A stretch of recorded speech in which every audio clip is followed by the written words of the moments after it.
হরে কৃষ্ণ। সকলকে আবারও কৃষ্ণপ্রীতি শুভেচ্ছা জানিয়ে আমাদের ধারাবাহিক শ্রীমদ্ ভগবদ্ গীতার ক্লাসে আপনাদেরকে স্বাগতম জানাচ্ছি। আজ আমরা শ্রীমদ্ ভগবদ্ গীতার অন্তর্গত 10ম অধ্যায়ের 17 নম্বর শ্লোক নিয়ে আলোচনা করতে যাচ্ছি। শ্লোকটি এই কি বলা যায় যে বিশ্ব চরাচরের সকল মানুষের জন্য অত্যন্ত গুরুত্বপূর্ণ একটি শ্লোক। এই শ্লোকে অর্জুন এমন একটি বিষয় জানতে চেয়েছেন যা প্রত্যেকটা মানুষের জানা উচিত। সেই বিষয় নিয়ে আমরা আলোচনা করব, তাই ভিডিওটি সম্পূর্ণ দেখবেন। হ্যাঁ, তো চলুন শুরু করি। শুরুতে ছোট্ট একটি মঙ্গলাচরণের পরে আমরা শুরু করব। নমো ওম বিষ্ণুপাদায় কৃষ্ণপ্রেষ্ঠায় ভূতলে শ্রীমতী ভক্তিবেদান্ত স্বামিনীতি নামিনে নমস্তে সরস্বতী দেবে গৌরবাণী প্রচারিণে নির্বিশেষ শূন্যবাদী পাশ্চাত্য দেশতারিণে বাঞ্ছাকল্পতরুর্ভৈশ্চ কৃপা সিন্ধুভ্যেব চ পতিতানাং পাবনেভ্যো বৈষ্ণবেভ্যো নমো নমঃ। জয় অনন্ত কোটি বৈষ্ণববৃন্দ কি জয়, শিল প্রভুপাদ কি জয়, নিতাই গৌর সীতানাথ প্রতি প্রেমানন্দে হরি বল। হরে কৃষ্ণ কৃষ্ণ কৃষ্ণ হরে হরে, হরে রাম রাম রাম হরে হরে। ওম নমো ভগবতে বাসুদেবায়। ওম নমো ভগবতে বাসুদেবায়। ওম নমো ভগবতে বাসুদেবায়। শ্রীমদ্ ভগবদ্ গীতা 10ম অধ্যায় বিভূতি যোগ, শ্লোক নম্বর 17। কথম বিদ্যা অহম যোগিন তাম সদা পরিচিন্তয়াম কেষু কেষু চ ভাবেষু চিন্ত অসি ভগবান মায়াম। কথম বিদ্যা অহম যোগিন ত্বম সদা পরিচিন্তয়াম কেষু কেষু চ ভাবেষু চিন্তা অসি ভগবান মায়াম। হরে কৃষ্ণ। এখন আমরা এই সংস্কৃত শ্লোকের শিল প্রভুপাদ কর্তৃক যে বাংলা ভাষানুবাদ, সেই ভাষানুবাদ আমরা প্রথমে শ্রবণ করব। অনুবাদ: হে যোগেশ্বর, কিভাবে সর্বদা তোমার চিন্তা করলে আমি তোমাকে জানতে পারব? হে ভগবান, কোন কোন বিবিধ আকৃতির মাধ্যমে আমি তোমাকে চিন্তা করব? আমি আরেকবার পড়ছি। হে যোগেশ্বর, কিভাবে সর্বদা তোমার চিন্তা করলে আমি তোমাকে জানতে পারব? হে ভগবান, কোন কোন বিবিধ আকৃতির মাধ্যমে আমি তোমাকে চিন্তা করব? হরে কৃষ্ণ। জয় শিল প্রভুপাদ কি জয়।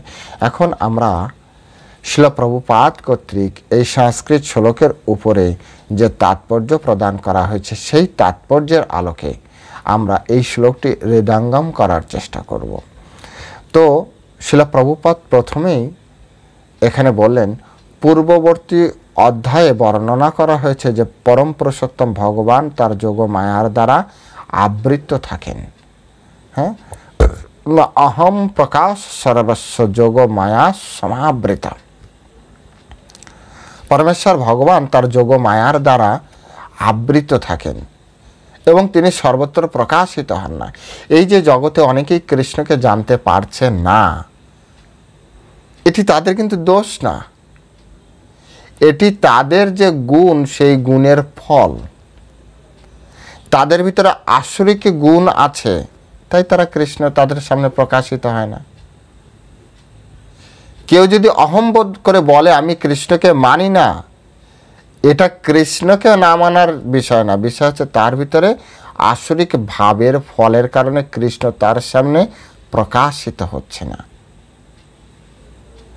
অনন্ত কাল ধরে অনন্ত ব্যক্তি অনন্ত ভাবে অনন্ত রসে পরমেশ্বর ভগবানের সেবা করছেন, তারপরেও বেদব্যাসজি এত সুন্দরভাবে সমস্ত শাস্ত্রে কৃষ্ণকে উজ্জ্বল নক্ষত্রের মতো উপস্থাপন করেছেন। তথাপিও কলিযুগের কিছু ব্যক্তি আছে যারা কৃষ্ণ সম্পর্কে দ্বিমত পোষণ করছেন, কৃষ্ণর সাথে বিরোধিতা মনোভাব পোষণ করছেন, কৃষ্ণকে মিথ্যা রূপে উপস্থাপন করছেন। এটি তাদের দোষ না, এটি তাদের দোষ না, এটি হচ্ছে তাদের যে মনোবৃত্তি, তাদের যে সত্য রজ তম গুণ আছে, সেই গুণের প্রভাবে তার ভিতরে যে সে দেবত্ব আর অসুরত্ব, সেই ভাবের প্রকাশ। এই ব্যক্তির ভিতরে দেবত্ব গুণও নেই, এই ব্যক্তির ভিতরে অসুর ভাব প্রধান ব্যক্তি। তাই কৃষ্ণ তার চোখের সামনে থাকলেও শিশুপালের মতো অবস্থা, জরাসিন্ধুর মতো অবস্থা, দুর্যোধন অথবা শকুনের মতো অবস্থা হয়ে দাঁড়িয়েছে। কৃষ্ণ সামনে থাকলেও চিনতে পারছে না, যেন দেখে মনে হয় জন্মান্ধ ধৃতরাষ্ট্র। ধৃতরাষ্ট্র যেমন কৃষ্ণকে দেখতে পারেনি জন্মান্ধ হওয়ার কারণে, এ শুধু জন্মান্ধই না, ধর্মান্ধও ছিল। আর এই সকল ব্যক্তি, শকুনি, তারপরে আপনার দুর্যোধন, শিশুপাল, কংস, আপনার হচ্ছে কি বলে জরাসিন্ধু, এরা কি ছিল? এরাও জন্মান্ধের সমতুল্য ব্যক্তি ছিল। এত এত জ্ঞান, এত এত শক্তি থাকতেও, এত এত রাজ্য বৈভব থাকতেও,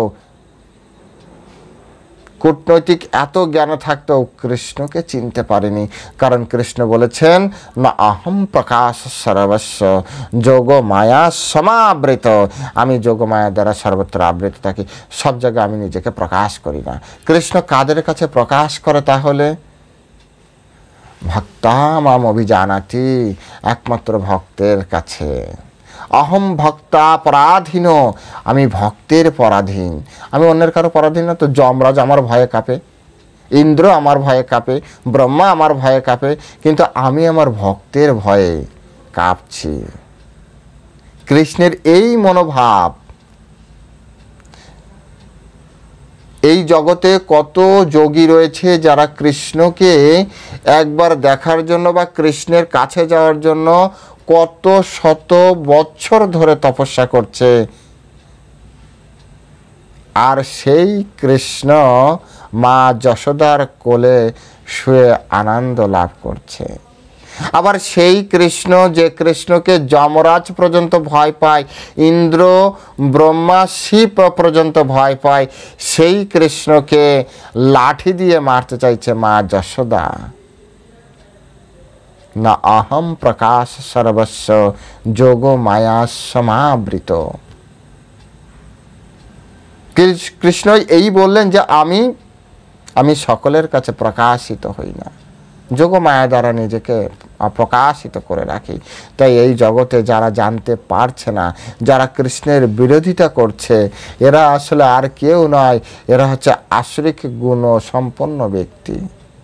4 ব্যক্তি কৃষ্ণকে জানতে পারে না, ভগবদ গীতায় আছে। সেই ভগবদ গীতার সেই শ্লোক আমি পড়ছি, আপনি পড়ছেন, আপনি ভক্ত হচ্ছেন। এই শ্লোক বাইরে আরেকজন পড়ছে, সে কৃষ্ণ ভক্ত হতে পারছে না। যে সকল ব্যক্তি ইউটিউবে আছে, আপনারা জানেন, কৃষ্ণ সম্পর্কে বিরোধী মনোভাব, তারাও এই গীতা পড়ছে, তথাপি তারা কৃষ্ণকে জানতে পারছে না। কিছু না কিছু তো পার্থক্য আছে, আর সেই পার্থক্যটা কৃষ্ণ নিজেই বললেন। 4 শ্রেণীর ব্যক্তি ভগবানকে কখনোই জানতে পারবে না। কে কে? মূঢ়, নরাধাম, মায়াপরিত জ্ঞানা, আশ্রম ভাবম আশ্রিতা। মূঢ় মানে মূর্খ ব্যক্তি যারা, ভিতর বাইরে পুরোটাই মূর্খ। এমন না, অনেকে বলবে ও মূঢ়, তাহলে মূর্খ মনে হয় পড়াশোনা করতে পারে না, অক্ষর জ্ঞানবিহীন। না, এখানে অক্ষর জ্ঞানবিহীন ব্যক্তিকে মূর্খ বলা হচ্ছে না। মূর্খ মানে মূর্খ সার্বিকভাবে, ঠিক পণ্ডিতের বিপরীত হচ্ছে মূর্খ। পণ্ডিত কাকে বলে? তো চাণক্য পণ্ডিত বিদুর নীতির মাধ্যমে আমরা অনেক কিছু জানতে পারি। সাধারণভাবে গ্রাম্য ভাষায় বলে, আচারে লক্ষ্মী বিচারে পণ্ডিত। যার ভিতরে ভালো মন্দ বিচার করার ক্ষমতা আছে, তিনিই পণ্ডিত। যিনি জড় চেতনের ভিতরে পার্থক্য নিরূপণ করতে সক্ষম, যে জ্ঞান পার্থক্য নিরূপণ করে সেটি প্রকৃত জ্ঞান, যেই জ্ঞানকে যে ধারণ করে সে হচ্ছে যথার্থ পণ্ডিত জ্ঞানী। শ্রীমদ্ ভগবদ গীতার আলোকে যদি দেখেন পণ্ডিতের সংজ্ঞা, তাহলে সেখানে বলা হচ্ছে বিদ্যা বিনয় সম্পন্নে ব্রাহ্মণে গভী হস্তিনী শুনি চৈব সপাকে চ পণ্ডিতা সমদর্শিনা, পণ্ডিতগণ সমদর্শী হন। তাই যথার্থ পণ্ডিত না হলে তার বিপরীত হচ্ছে মূর্খ, সমানদর্শী নয়। সেই জ্ঞান নেই যে জ্ঞান ভালো আর মন্দের ভিতরে পার্থক্য করবে, তাকে বলা হয় মূর্খ। যে জড় আর চেতনের ভিতরে পার্থক্য করার জ্ঞান, সেই জ্ঞানের হৃদয় ধারণ করে না, সেই হচ্ছে মূর্খ।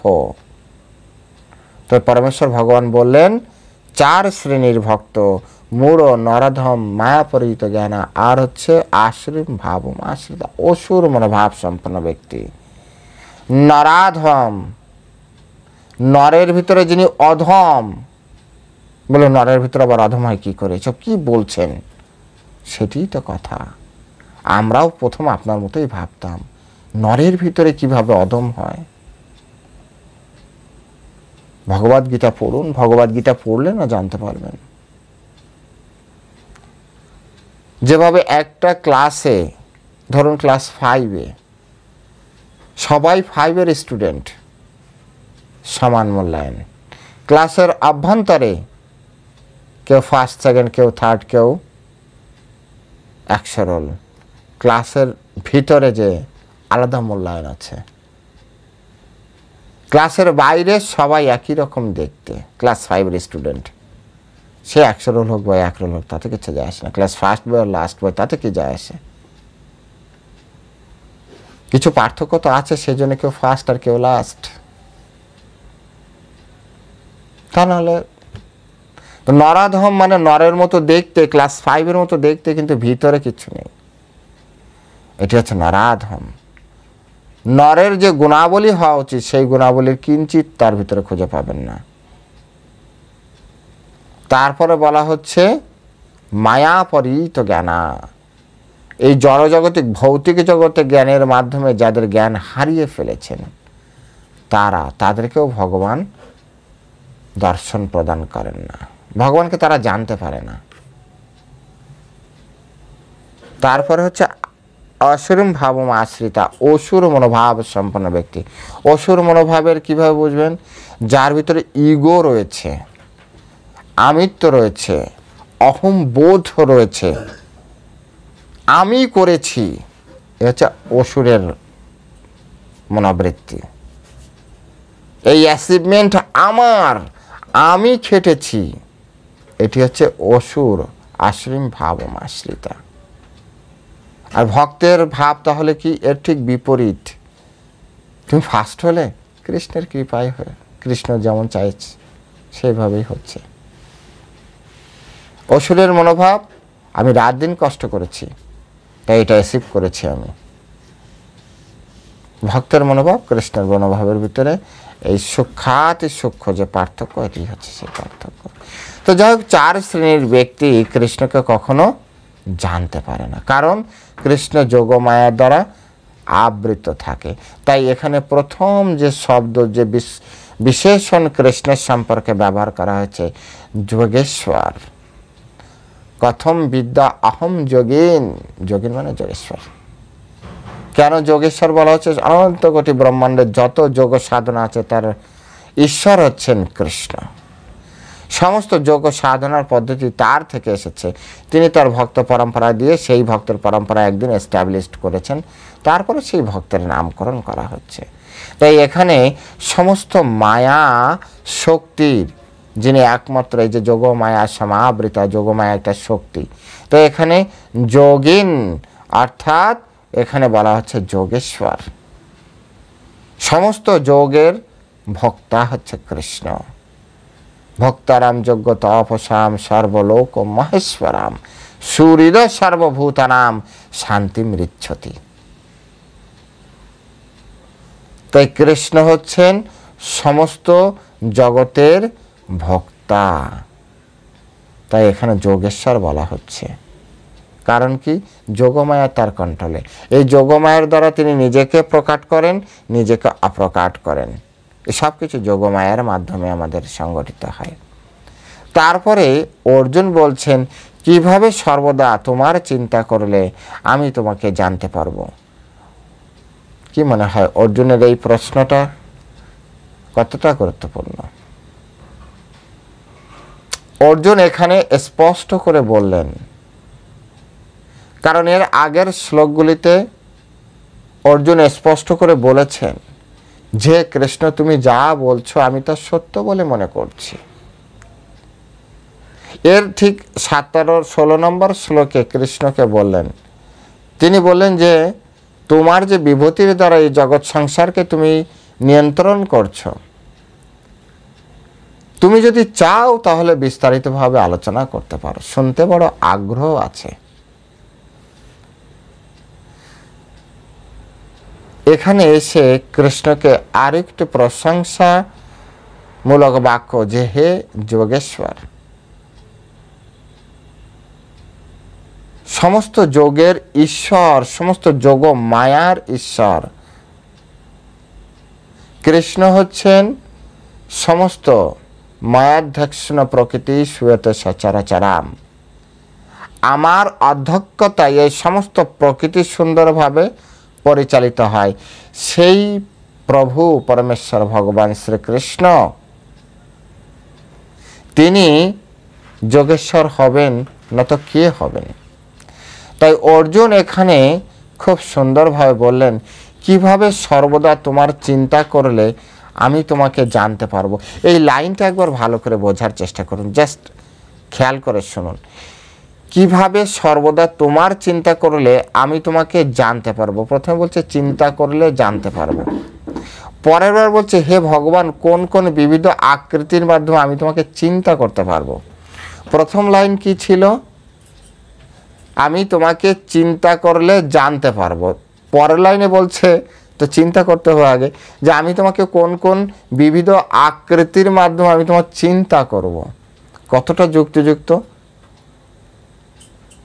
কতটা আপনার রিলেটেড একটা, এবং কতটা কনফিউজড মতো একটা শ্লোক। একটা হচ্ছে চিন্তা করলে জানতে পারবো, আরেকটা হচ্ছে কি কি রূপে চিন্তা করব। তো প্রথমে কি করা দরকার? প্রথমে জানবেন চিন্তা করে, নাকি কি কি রূপে ভগবানকে চিন্তা করা যায় সেটি জানা দরকার। প্রশ্ন কাকে বলে? কত টেকনিক্যাল প্রশ্ন অর্জুনের কাছ থেকে শিখতে হয়। প্রশ্ন করার যে ধরন, মাস্টার পলিসি অর্জুনের কাছ থেকে শিখুন। তাই এই যে অর্জুন বললেন যে কেশু কেশু চ ভাবেষু চিন্তা অসেই ভগবান মায়া। হে ভগবান কোন কোন বিবিধ কেশু কেশু চ ভাবেষু, কোন কোন বিবিধ আকৃতির মাধ্যমে আমি তোমাকে চিন্তা করব। কোন কোন বিবিধ আকৃতির মাধ্যমে? কৃষ্ণ সম্পর্কে চিন্তা করবে, তো কৃষ্ণের কাছে প্রশ্ন করেছে। সব থেকে পারফেক্ট, মানে পারফেক্ট কোশ্চেন্স, পারফেক্ট আপনার হচ্ছে অ্যান্সার দাতা, আর পারফেক্ট অডিয়েন্স।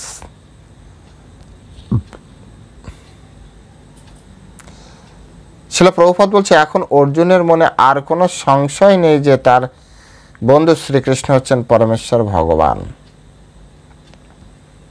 কোনো সন্দেহ নেই। সন্দেহ থাকলে ভগবদ্গীতায় 14 নম্বর শ্লোক, মেবি এই 10ম অধ্যায় 14 নম্বর শ্লোকে বলছেন, সর্বম এতৎ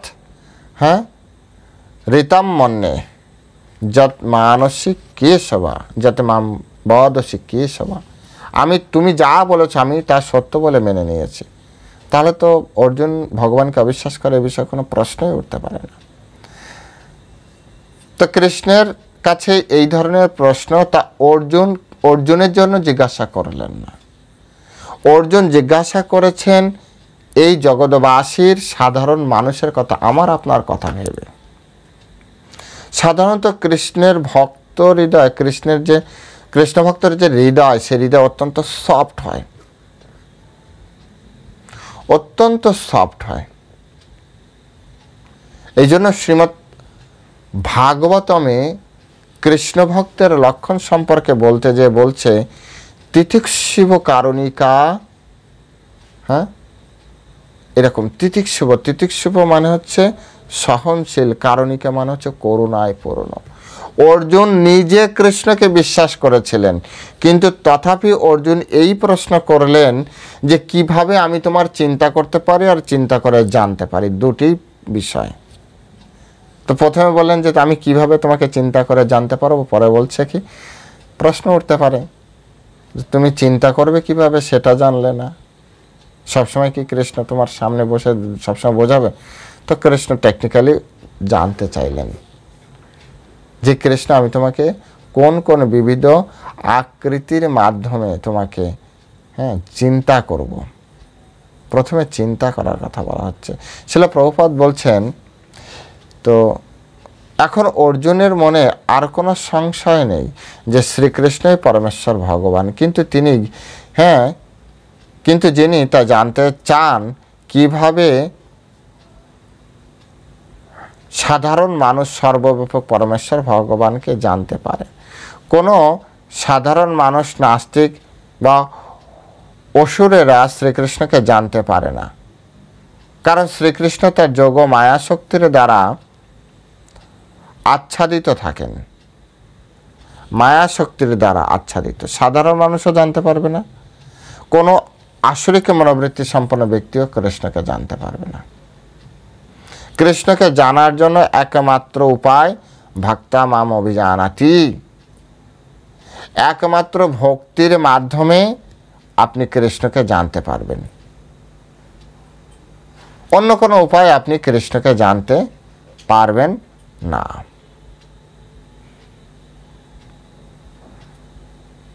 সেজন্য এই শ্লোকটি অর্জুন জিজ্ঞাসা করলেন যে কি কি, হ্যাঁ, বা কোন কোন বিবিধ আকৃতির মাধ্যমে।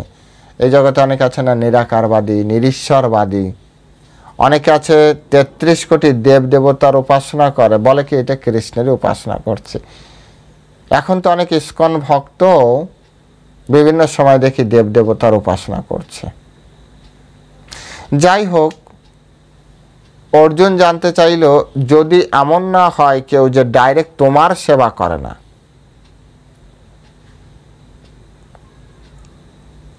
ডাইরেক্ট কৃষ্ণের সেবা করে না, কিন্তু অন্যান্য দেবদেবীর উপাসনা করছে, সেই ক্ষেত্রে ঠিক কোন রূপে তোমার চিন্তা করলে, হ্যাঁ, সে ভগবানকে পেতে পারবে, বা কোন রূপে চিন্তা করবে, সেই বিষয়টি অর্জুন প্রশ্ন করলেন।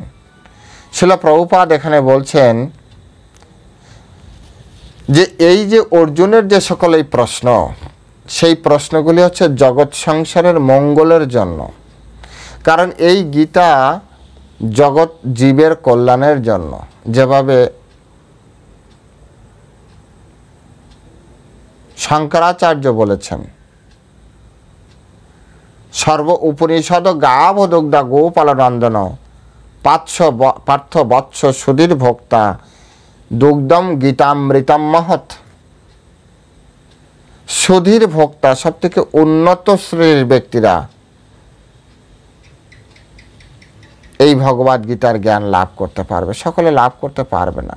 গীতা পড়লেও সকলে এর ভিতরে যে রস, সে রস আস্বাদন করতে পারবে না। তাই কৃষ্ণ এই প্রশ্ন করলেন যে কি ঠিক কি কোন কোন ভাবে তোমার চিন্তা করলে, ঠিক কোন কোন ভাবে তোমার চিন্তা করলে তোমাকে জানতে পারবো। অর্জুনের এই প্রশ্ন জগৎবাসীর জন্য, কারণ অর্জুনের হৃদয় এই বিষয়ে কোনো রকম সন্দেহ ছিল না। অর্জুনের হৃদয় কোনো সন্দেহ ছিল না। তো প্রশ্ন কিসের জন্য? প্রশ্ন একটি বিষয়ের জন্যই, শুধু একটি বিষয়ের জন্য প্রশ্ন, যাতে জগৎ জীবের কল্যাণ হয়। এই জগৎ জীবের সমস্ত জীব বিক্ষিপ্ত অবস্থায় ভগবানের সেবা করার চেষ্টা করছে, বিক্ষিপ্ত অবস্থায়। যে ভগবদ গীতায় ভগবান বলেছেন না, কামই তৈতরিত জ্ঞানা প্রপাদ্যন্ত অন্য দেবতা তম তম নিয়ম আস্থায় প্রকৃত নিয়তস্যায়। কৃষ্ণ কখন এই কথা বলেন? ঠিক কোন পজিশনে যে কৃষ্ণ এই কথা বলতে পারেন?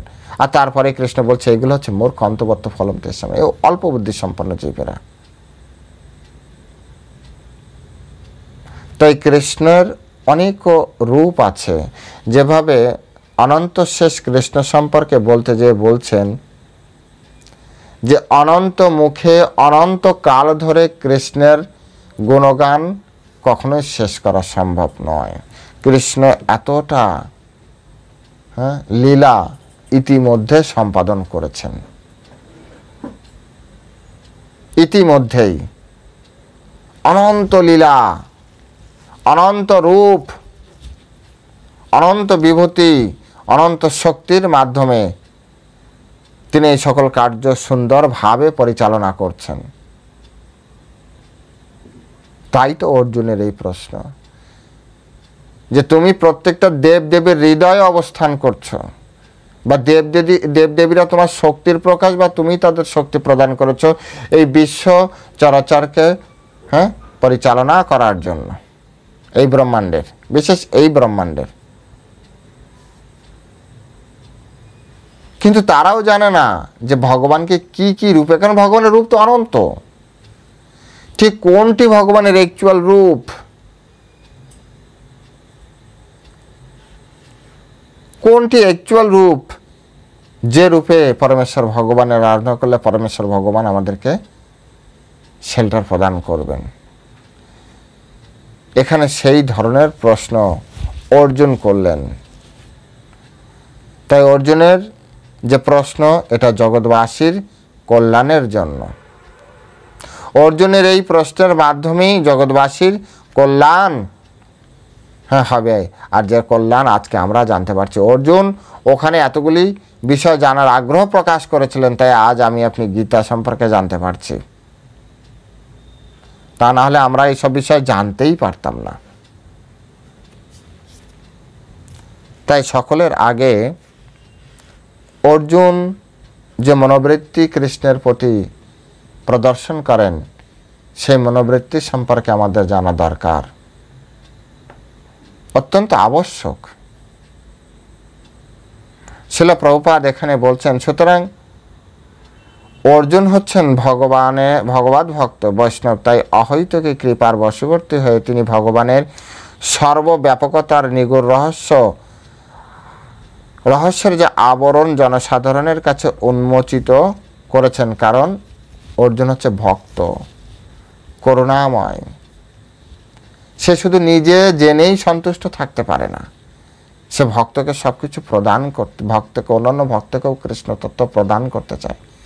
দেখেন না কৃষ্ণ ভক্তরা কিভাবে মানুষের কাছে কৃষ্ণ ভক্তি প্রচার করছে।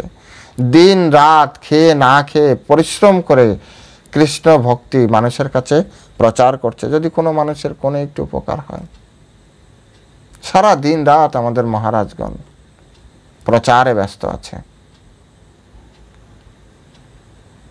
কারণ তারা অর্জুনের পদাঙ্ক অনুসরণ করেছেন।